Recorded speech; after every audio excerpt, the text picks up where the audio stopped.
Welcome to Penrose Learning, where we make understanding easy.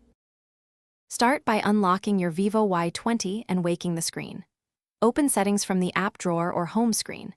Make sure your phone battery is at least 50% before continuing.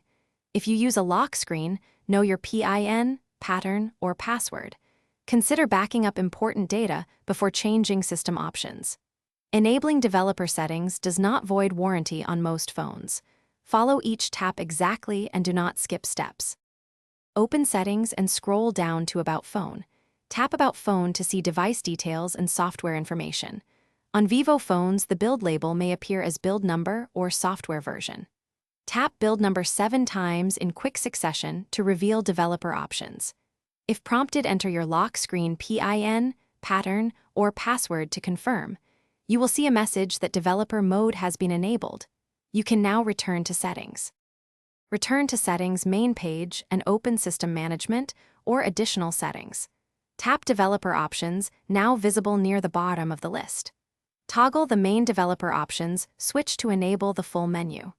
Enable USB debugging if you need ADB connections for development or file transfer.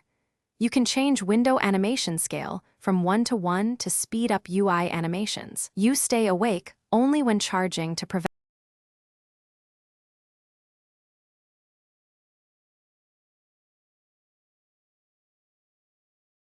Thanks for watching. If this was helpful, leave a like and consider subscribing. See you next time.